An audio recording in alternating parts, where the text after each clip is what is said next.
8 তারিখে আপনার আইসিটিতে দুটো চার্জশিট, প্রথমে দুটো পরে থার্ড চার্জশিট জমা পড়লো, তাই তো?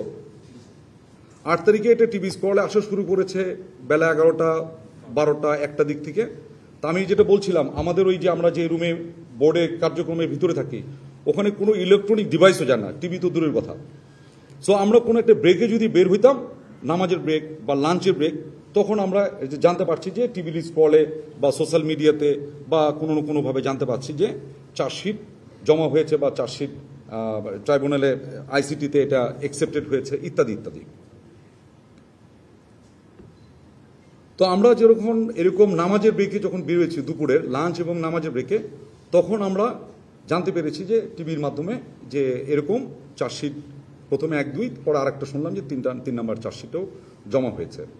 এবং চার্জশিটের ভিতরে আমরা জানতে পারলাম যে এইখানে একটা চার্জ হয়েছিল যারা গুম সংক্রান্তই, এটা হলো যে যারা ডিজিএফআইতে কর্মরত ছিল তাদের একটা বড় অংশ এখানে জড়িত ছিল বিধায় বা জড়িত আছে এরকম একটা অভিযোগ।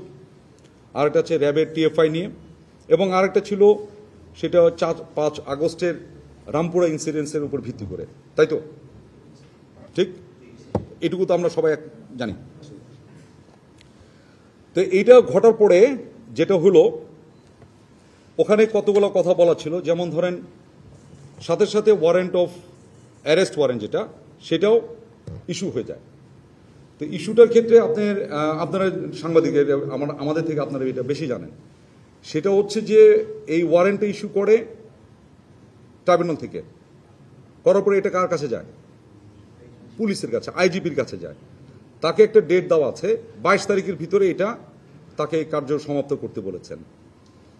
আর এখানে অনুলিপি হিসেবে, অনুলিপি পর্যন্ত মানে ফটোকপি বা অ্যানাদার কপি, এগুলো কপি হিসেবে আমাদের বিভিন্ন অ্যাপয়েন্টমেন্ট যারা আছে তাদের কাছে একটা করে অনুলিপি।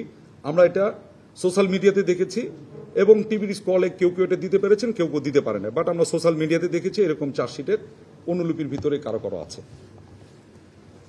আমরা অদ্যাবধি পর্যন্ত কোনো এই যে যেটা বললাম অ্যারেস্ট ওয়ারেন্ট এখন পর্যন্ত আমরা হস্তগত হয় না।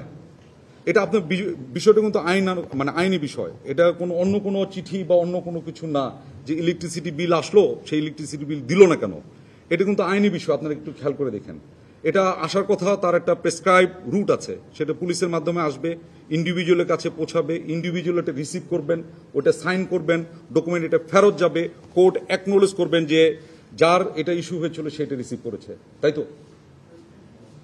এটা কি বিদ্যুৎ বিলের মতো না, কিন্তু খেয়াল করে দেখেন। আমরা